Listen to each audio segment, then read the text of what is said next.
चलिए नमस्कार, जय हिंद दोस्तों। क्या आप जानते हैं साधारण ब्याज किसी भी किताब से या फिर ज़िंदगी में भी हकीकत में भी अगर आप ज्ञात करना चाहते हैं तो केवल 2 फ़ॉर्मूले आपको ज्ञात करने होंगे। 2 फ़ॉर्मूले आपको ठीक-ठीक याद करने होंगे। वो कौन से फ़ॉर्मूले हैं मैं इस वीडियो में बताऊँगा। साथ ही मैं बताऊँगा कि होते कितने फ़ॉर्मूले हैं, आपको दिए किताबों में कितने फ़ॉर्मूले दिए होंगे। उन सभी फ़ॉर्मूलों को आपको याद नहीं करना, केवल 2 फ़ॉर्मूले से आपका काम चल जाएगा। सबसे पहले तो साधारण ब्याज क्या होता है, इसके लिए महत्वपूर्ण जो तत्व हैं उनको हम देख लेते हैं। यदि कोई किसी दूसरे से कुछ समय के लिए धन उधार लेता है, बिल्कुल सही है, दैनिक जीवन में ये चलता ही रहता है, तो उसे कुछ अतिरिक्त धन के रूप में भुगतान करना पड़ता है। यह अतिरिक्त धन ही क्या होता है मेरे भाई? अतिरिक्त धन ही क्या होता है? साधारण ब्याज होता है, जिसे इंग्लिश में एसआई कहते हैं, एसआई से प्रदर्शित करते हैं। ये सभी आप जानते हैं। दैनिक जीवन में कहें कि किसी से मैंने रुपए लिए और कुछ दिन के बाद उसे कुछ रुपए ज़्यादा दिए तो उसे हम साधारण ब्याज कहेंगे। ठीक है।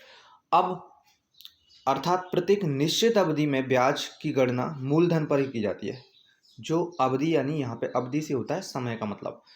कुछ समय के बाद जो हमें मूलधन दिया जाता है, मूलधन की गणना साधारण ब्याज पर की जाती है। मूलधन पर जो गणना की जाएगी वो साधारण ब्याज कहलाते हैं। जैसे अब इसमें भी कुछ टर्म आपको ज्ञात करने हैं। जैसे मूलधन को क्या कहेंगे? पी कहेंगे। समय को क्या कहेंगे? टी कहेंगे, है ना? समय को क्या कहेंगे? टी कहेंगे। और साधारण ब्याज प्रतिशत अर्थात प्रति 100 पर प्रति वर्ष की दर से लिया जाता है। कितना? प्रति 100 की दर पर प्रति वर्ष की दर से लिया जाता है। इतनी बातों को आप समझ पाए? ठीक है। तो पहला फॉर्मूला कौन सा होगा मेरे भाई? पहला फॉर्मूला होगा मिश्र धन। पहला फॉर्मूला आपका होगा जो आपको याद करना है, मिश्र धन बराबर मूलधन प्लस ब्याज। मिश्र धन बराबर मूलधन प्लस ब्याज, यानी जो वो लौटाएगा वो मूलधन में कुछ अतिरिक्त धन होगा, वो ब्याज कहलाएगा।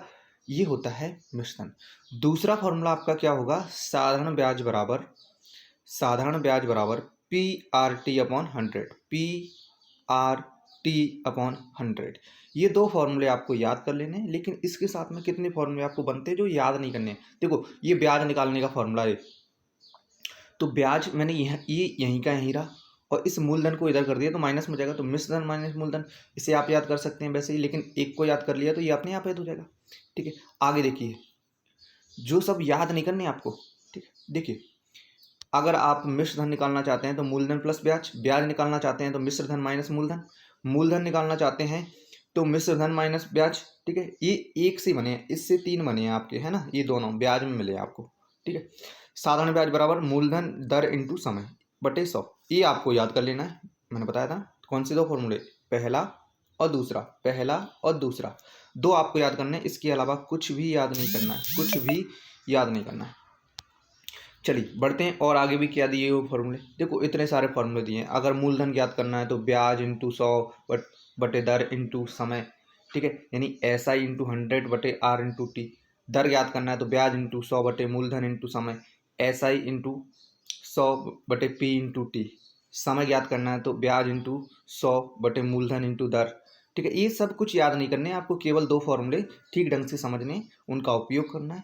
जिंदगी भर के लिए कोई दिक्कत नहीं आएगी। अब देखिए, और भी आगे दिए, यदि धनराशि ब्याज की दर से टी वर्ष में एन गुना हो जाती है तो इसका क्या फॉर्मूला? भाई साहब कुछ भी याद नहीं करेंगे, हम तो केवल 4 चीज़ों पर जाएंगे। ठीक है। 2 फॉर्मूले हमने याद कर लिए थे। अब हमें ये पता होना चाहिए पी क्या होता है, यानी प्रिंसिपल क्या होता है, आर यानी रेट क्या होती है, क्या दी हुई है रेट क्वेश्चन में, या फिर टी क्या होती है यानी समय कितना दिया हुआ है, या फिर मिश्र धन कितना दिया हुआ है, या फिर ब्याज कितना दिया हुआ है। ये 5 चीज़ों में से आपको 4 चीज़ या 2 चीज़ भी दी हैं तो आप पूरे क्वेश्चन को कंप्लीट कर सकते हैं। समझ गए मेरे भाई? देखिए, ये कुछ भी याद नहीं करना आपको, है ना? पी बराबर 100 ए अपॉन 100 प्लस आर टी, ये भी नहीं याद करना। मूलधन ऐसे निकालते हैं, कुछ भी याद नहीं करना आपको, है ना मेरे भाई? केवल 2 फॉर्मूले से मैं पूरा चैप्टर कराऊंगा और हमेशा के लिए, ज़िंदगी भर के लिए आपसे बन जाएगा। इस तरह से मैं कराऊंगा। बस आपको थोड़ा सा याद भी रखना कि 12 माह को 1 वर्ष कहते हैं, 30 दिन को 1 माह कहते हैं। ठीक है।